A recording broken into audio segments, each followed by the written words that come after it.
Hello, my name is Maria and I'm a speech and language therapist with Evelina London Children and Young People's Community Speech and Language Therapy. Welcome to this video. This month's theme is all about vocabulary and the different ways you can support your child to learn new words and expand their vocabulary. This video in particular is about semantic links. What are semantic links? They refer to the ways that words and concepts are related to each other, and forming lots of semantic links between words facilitates the storage of new vocabulary, so the memorization of new words, and also quick and efficient retrieval of words. So for example, when we have that tip of the tongue feeling where we are trying to look for a particular word that is not coming to us, what we find is that often by thinking of words related to that words that we are trying to find, then that facilitates us in remembering the word that we were looking for. So those are semantic links. And this type of support is particularly useful when working with children with delayed vocabulary or word finding difficulties. But another valuable use for this type of support with semantic links is also that it facilitates early reasoning by explaining and understanding how certain items go together, so the reason why, and learning also about nouns and object naming. Today I'm going to be making and demonstrating an activity that you can easily do at home with your child to support them in learning new words and the association between them. And I'm also going to share the tip of the week. Today's session is particularly aimed at children in early years, foundation stage and key stage 1. But we can also use this type of activity with older children just by adapting the level of language and maybe making your instructions and content a bit more complex. So I'm going to demonstrate an easy activity of word association you can make at home, and also I'm going to suggest the way you can maybe give instructions to your child, and I think I'm gonna also suggest an alternative activity to the one I'm going to demonstrate first, an activity that involves word map or word web, and I'm going to show you what that is. I will be just using just normal paper and a pen and colors, maybe a board with some blue tack. And I'm also going to be using a visual timetable just for this particular video so that I can show you and your child what we're going to be doing today during this video, during this activity. So let's start with the visual timetable for today. So the first thing is hello. Then I'm going to be sharing the tip of the week. Then I'm going to be demonstrating my activity. Then a little summary of what we've done. And then we can say goodbye.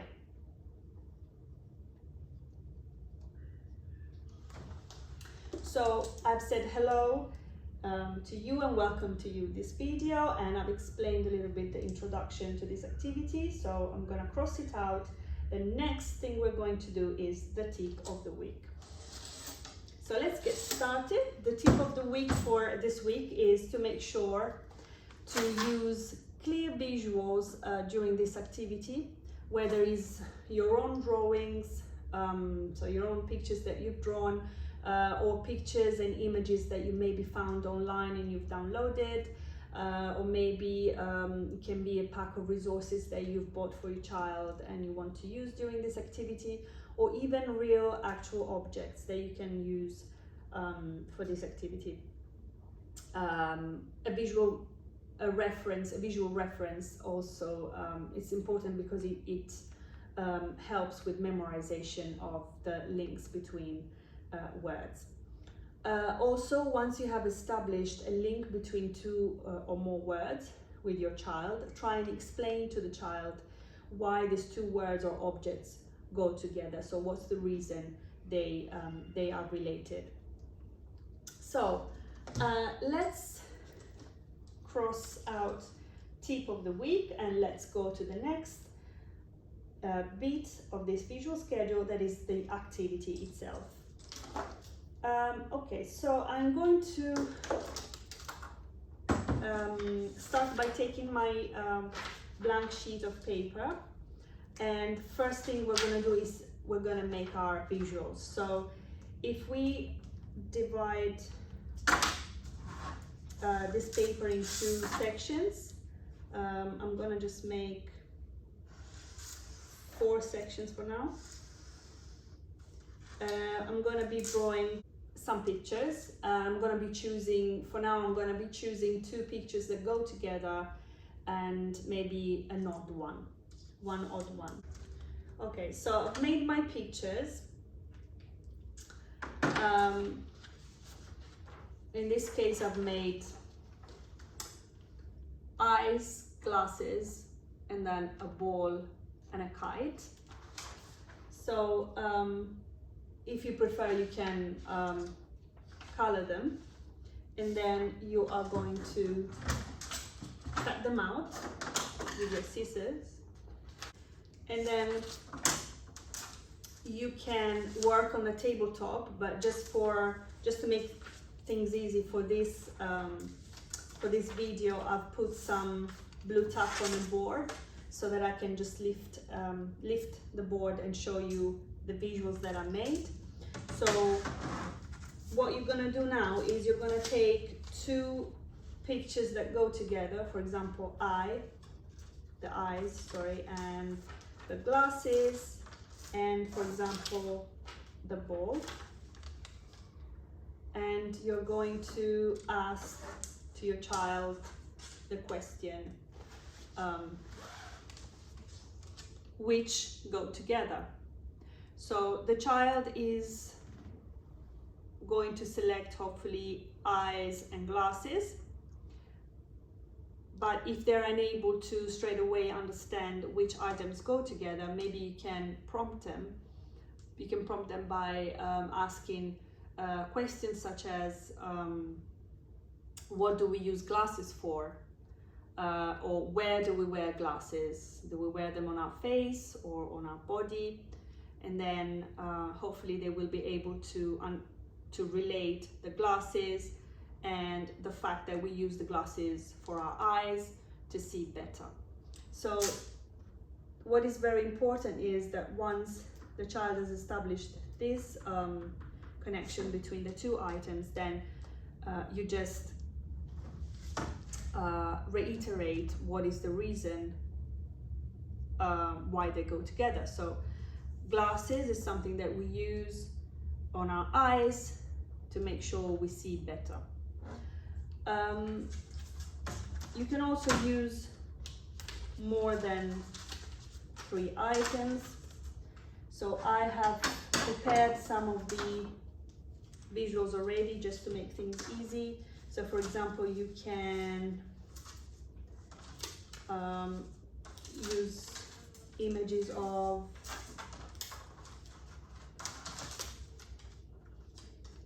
in this case I've prepared these visuals. So we have a fork, a banana, a spoon, a knife, and a ball. So the child will have to understand which of these items go together, and hopefully they will select fork, knife, and spoon. So we will remove the banana, we will remove the ball, and then we will ask why do they go together, and hopefully we can guide them in understanding that this is all called cutlery, and that we use these utensils to eat, so to cut our food or to pick our food from the plate and bring it to our mouth. You can make these as easy and or as challenging as the level of your child, to match the level of your child based on their language and understanding abilities. You can describe some of the objects like I demonstrated for the glasses, just to facilitate them understanding and making the connection between one particular item and the other. Also, as I've shown, you can use a simple level like 2 items, so a pair of items that go together and one odd one only, or you can make it more complicated by using a higher number of visuals. And then another variant for this activity is to be using what we call a word web. So in this case, for example, we can take a sheet of paper and draw a circle in the middle, and then lots of, let's call them branches. So it looks almost like a sun. So what we're going to do is choose an overarching theme or topic that we are going to place in the middle here, and then we can prepare visuals to match that topic that we're going then to place here at the end of our branches. So for example, I've also prepared some visuals for this activity just to make things a bit quicker. So I've chosen, for example, the theme sea. So I've just drawn some waves just to represent the theme. So I'm going to take some blue tack and just stick it in the middle, stick my visual there. And then I have prepared some visuals of things that go in the sea and things that don't go in the sea. So for example, if I ask the child, this is the sea, what animals live in the sea? And then I'm going to show the child this board. Hopefully, or with these visuals, hopefully the child is going to select fish, starfish, shell, and octopus. They're gonna disregard obviously the swan, the cat, and the butterfly. So the next thing I'm gonna do is place these visuals around the theme.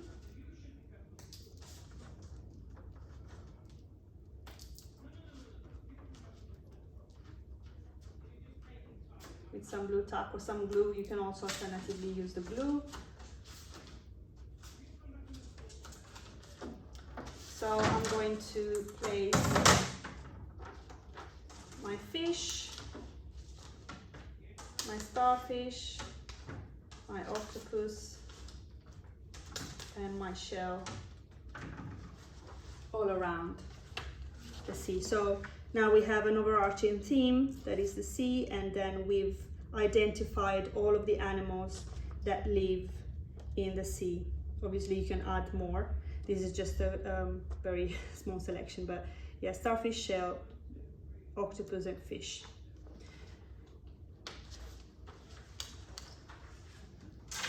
So once you finish this, you can obviously repeat to the child, oh, these animals are all related because they all live in the water, in the sea.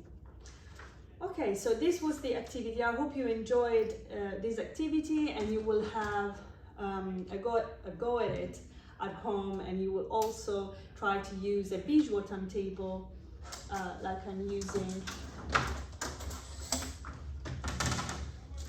here on my board. We finished the activity. Now we are going to have a summary. So as I was saying, I hope you enjoyed and you will have a go at this activity. And also you will use this visual timetable because it is very useful for the child to have a sense of the structure, to get used to the idea of a structure. If you don't want to use this multi-step visual timetable, you can just use a simpler one in our next board. So for example, you can show the child that now we're gonna do this activity related to words, and then next you will have your playtime, or we will have a play together.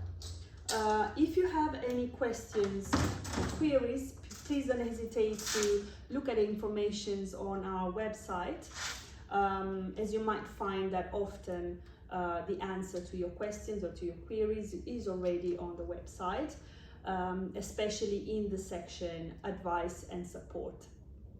Our website address is www.evelina.nhs.uk/community speech and language. And you can also have a look, obviously, on our Facebook page, where we upload constantly a lot of content and videos to offer you support.